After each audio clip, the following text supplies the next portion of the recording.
wàccal tuuti maître wàccal deuxième bi wàccal seen kii bi mën nga wàcc Sénégal waaw foofu baax.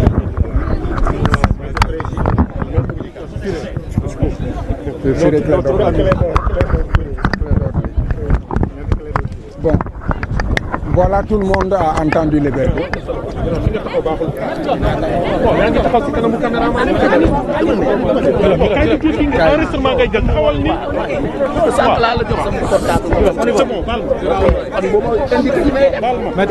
S'il vous plaît. Bon, s'il vous plaît, là.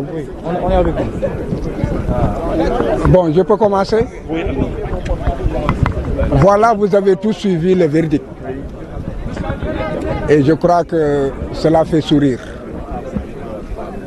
Il est clair que le complot d'État dont nous parlions depuis le début était avéré. Et la décision rendue aussi rentre et reste toujours dans ce complot d'État. Tout un pays a été pris en otage pendant au moins 2 ans. Il y a plus de 2 ans. Il y a eu des morts, 24 morts, dit-on. Sans compter qu'il peut y avoir des morts qui ne soient pas encore listés. Et des centaines de blessés. Les libertés publiques confisquées. La liberté d'opinion confisquée. Et des mesures de banditisme érigées en règle de droit avec des enlèvements, des séquestrations. Aujourd'hui, ce complot a été éventré simplement parce que la commande qui était faite par l'État du Sénégal au juge n'a pu être livrée. Parce que la marchandise était pourrie. Le viol, la corruption, déjà l'opinion publique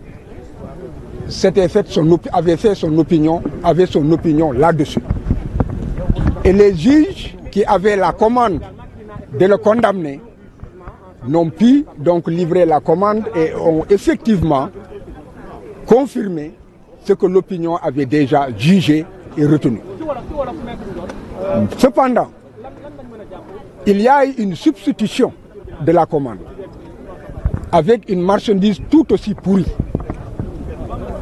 Parce que la justice a trouvé le moyen de condamner Ousmane Sonko pour incitation de la jeunesse à la débauche.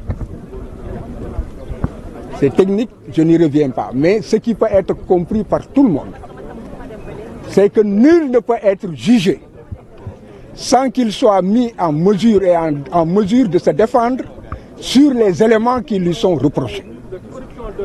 Ousmane n'a jamais été poursuivi pour cette infraction. Il n'y a jamais eu d'enquête, ni de police, ni judiciaire, et l'ordonnance de renvoi et de mise en accusation devant la chambre criminelle n'a jamais visé cette infraction. Cette infraction n'a pas aussi été débattue à l'audience. Donc, vous comprenez que le juge ne pouvait que s'en tenir à l'acquittement, puisqu'il a acquitté Ousmane du crime de viol, et l'a acquitté et l'a relaxé, n'est-ce pas, de l'infraction de menace de mort. Parce qu'il s'agit de 2 infractions distinctes. L'une, c'est un crime, l'autre, c'est un délit. Il l'a relâché pour tout cela. Mais il fallait que la commande politique, qui est précise et qui, en fait, était de faire en sorte qu'une décision soit rendue pour qu'il soit inéligible, que les juges y parviennent. Voilà pourquoi une commande aussi pourrie que la première a été aujourd'hui déballée, n'est-ce pas, devant l'opinion publique avec une condamnation, n'est-ce pas, pour une infraction pour laquelle il n'était pas poursuivi. Maintenant, ce qu'il faut retenir, c'est qu'il faut que l'on arrête de s'amuser avec tout un peuple. La justice, ce n'est pas un jeu. Et tout le monde a pu voir que la gamine Adji Sarr, qui a été utilisée, qui a été actrice et a joué son théâtre jusqu'au bout, s'est fondue en larmes.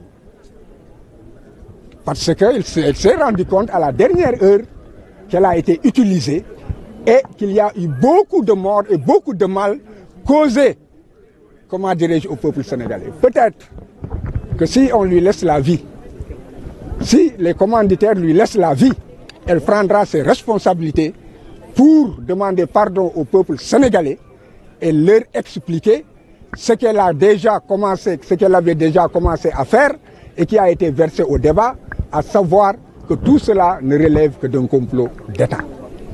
Donc, voilà. Vous craignez pour sa vie alors?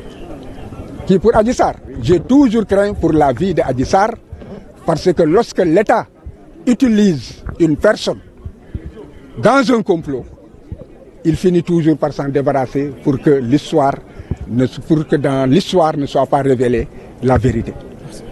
Merci beaucoup. Je vous remercie. Merci.